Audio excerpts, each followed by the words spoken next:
Buenas noches, estimados compañeros y profesora del curso.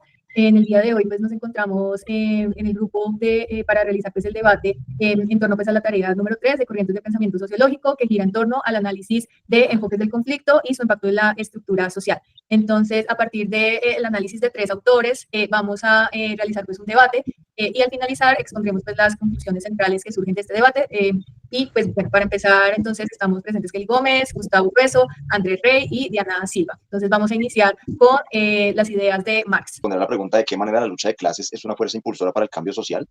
Yo considero que desde Marx la lucha de clases es fundamental, puesto que esta denota un desarrollo histórico de la sociedad donde hay una clase oprimida y una clase dominante. Esto se describe a través de los textos de Marx y Engels, desde el desarrollo del esclavismo, el feudalismo, hasta llegar al capitalismo, donde esta lucha entre clases, entre siervo y señor feudal, entre esclavista y amo, genera una tensión que al final acaba por romper la estructura social.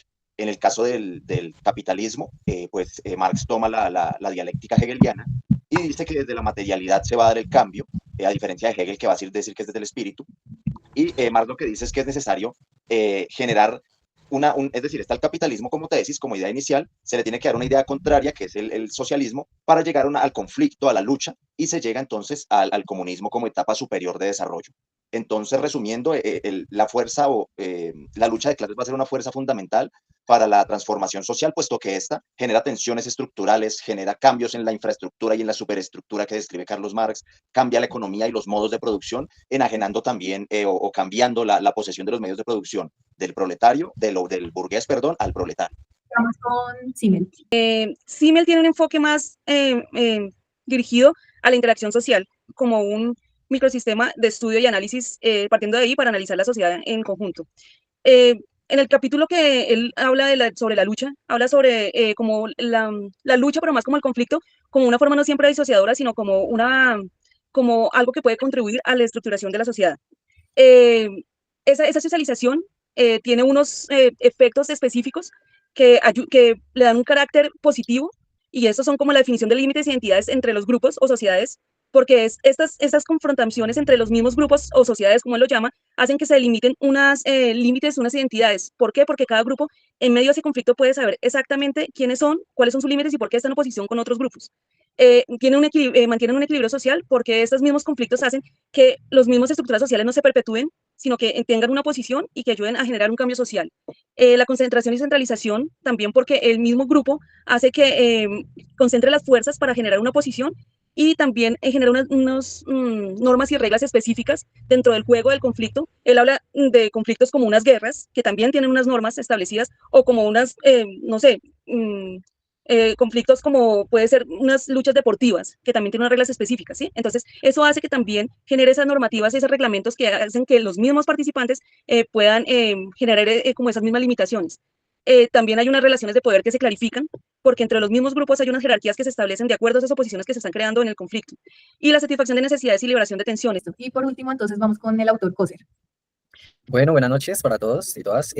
Haciendo un breve resumen del autor, digamos, si bien Marx concibe que el conflicto se enfoca en un problema estructural y económico ligado a un dualismo de clases que tiene está ligado a un proceso de revolución, y Simmel se enfoca en el conflicto como un aspecto inherente de socialización que fortalece las relaciones entre los grupos y cohíbe sus integrantes.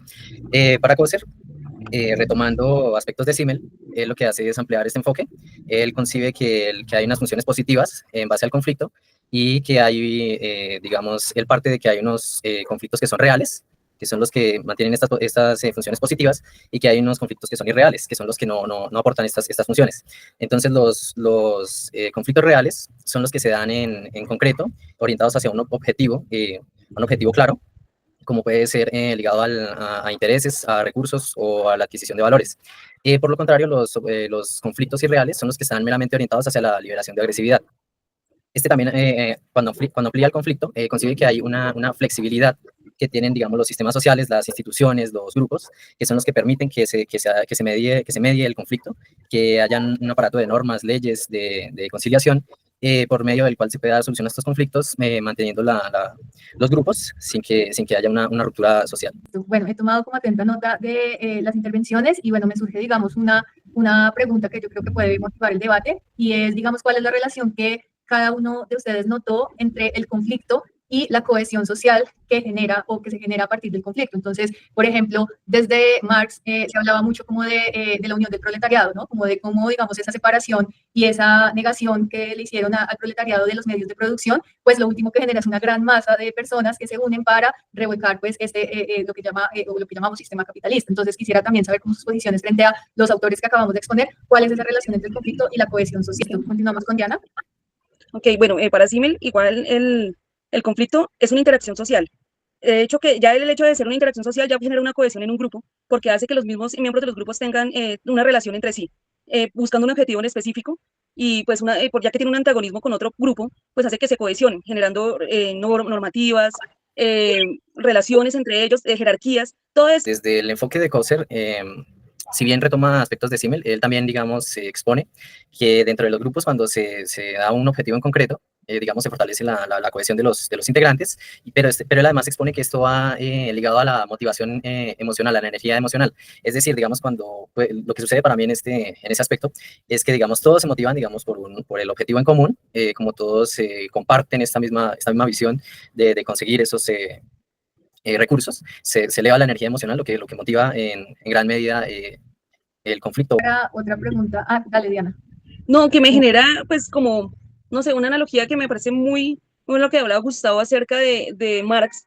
Me quería enfocar un poquito, o que Gustavo nos hablara un poquito acerca de lo que es, bueno, digamos, sí me habla de la identidad que puede generar un conflicto en un grupo social, pero también Marx habla de la conciencia de clase, ¿no? La conciencia que debe tener el proletariado para ser, pues sí, como dice su palabra, ser consciente de su posición, de la explotación de la que está siendo sometido para que pueda entrar en esa lucha de clases y poder llegar al objetivo principal. Entonces, como ese símil que hay entre las dos cosas me parece como importante. Entonces, pues, eso es como una forma de debate en medio de esos dos autores. Claro, el conflicto genera cohesión social en la medida en que a través del conflicto se genera conciencia de clase.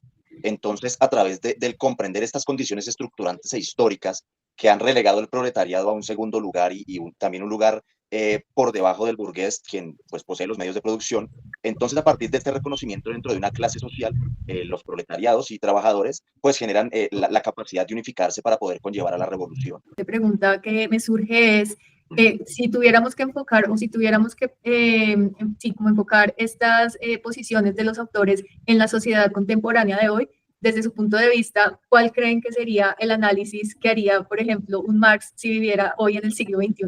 No, más que Marx me voy a referir a Coser.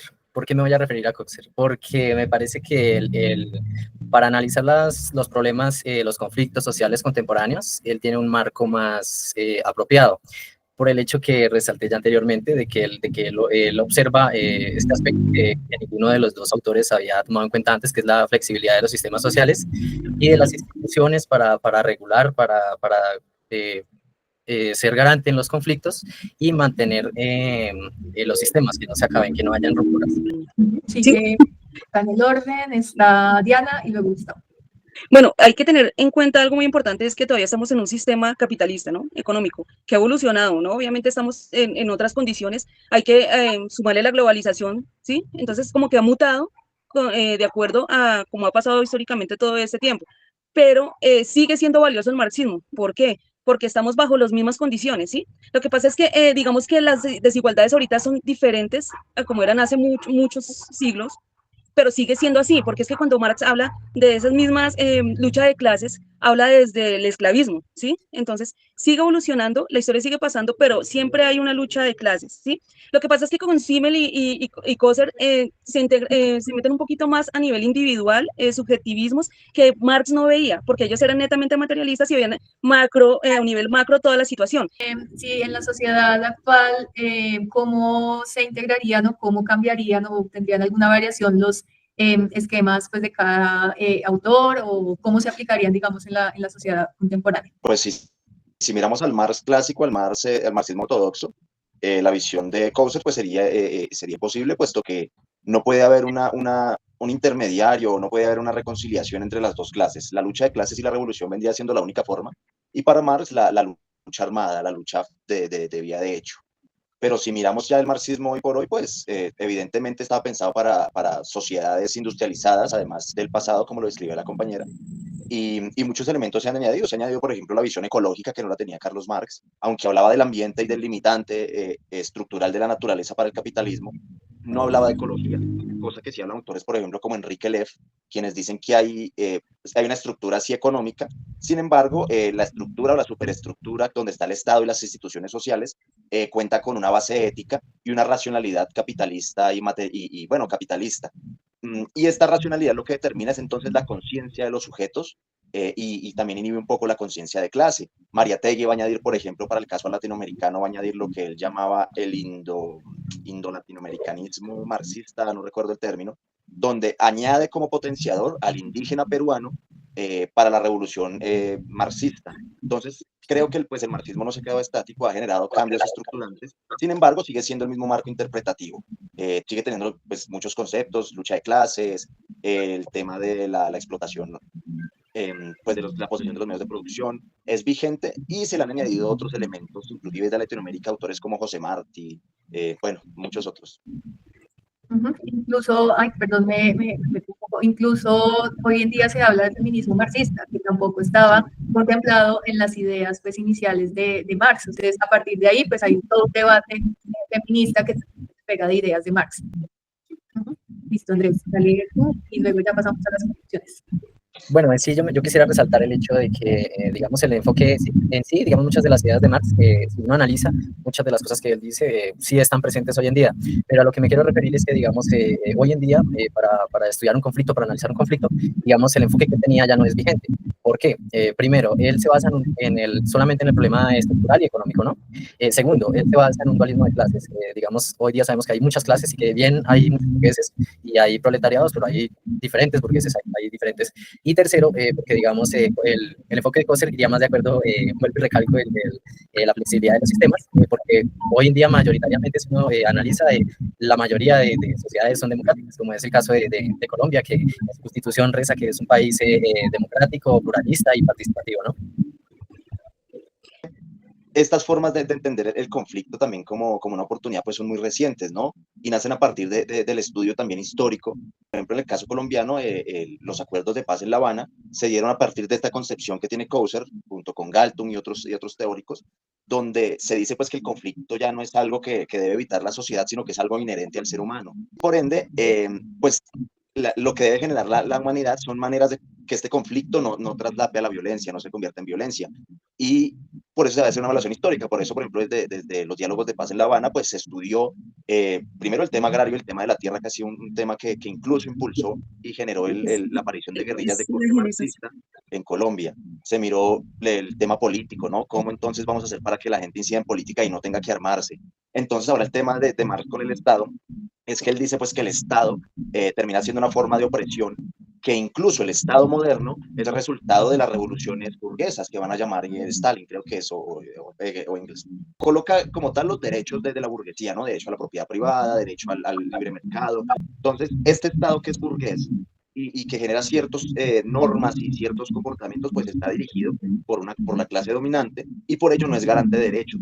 Y rescato entonces de la posición de Marx, pues que hay, digamos, una dualidad, evidentemente, sobre, digamos, pues, cómo a través de esa dualidad generada por el capitalismo preindustrial, si se quiere llamar de alguna forma, ya pasa a ser un capitalismo industrializado posteriormente, ya después de Marx, pues el capitalismo financiero, pues cómo se crea el conflicto entre burgueses y proletariado, pero este conflicto es el que detona o el que de alguna manera mueve a la comunidad y a la sociedad hacia otro estado posterior, que para Marx se denominaba socialismo, comunismo. En el caso de Simmel, pues ya entramos en un análisis más micro, más, digamos, de las relaciones sociales del día a día y de cómo, digamos, el conflicto pues también hace parte de pero que se rescata que el conflicto es algo que aporta positivamente a pues la cohesión social, ¿no? Que en últimas es el mantenimiento de una estructura, que se van variando de acuerdo pues, a las dinámicas del conflicto, pero en últimas es lo que sostiene la estructura y es lo que, digamos, pues he rescatado también, o rescato de las ideas que hemos expuesto acá de Simmel. Entonces, pues rescato de uno de los aportes de ustedes, que, digamos, todos los enfoques de alguna manera pues permiten dar un análisis más complementario pues, de cómo funciona la sociedad actual, que evidentemente es diferente de la sociedad de Marx, de la sociedad de Simmel, de la sociedad de Coser. Y para el caso de Coser, entonces, rescato que pues es más apropiado, no, rescato que entre Simmel y Coser pues, hay una afinidad mucho más grande, parte pues, de análisis lógicos, pues que los análisis de conflictos eran un poco más inicial de CIME, y que todos los que eran este aporte positivo, que hay unos reales que aportan, que tienen unos intereses de cada uno de los grupos que está en conflicto, y hay unos conflictos irreales, que pues es la liberación de la agresividad, y aparte pues también los sistemas sociales son flexibles en la medida que permiten cambiar de un estadio inicial de estructura social y que a través del conflicto pues se genera este cambio hacia un siguiente estadio donde pues se llegan a un acuerdo a partir de esta sinergia o de este conflicto.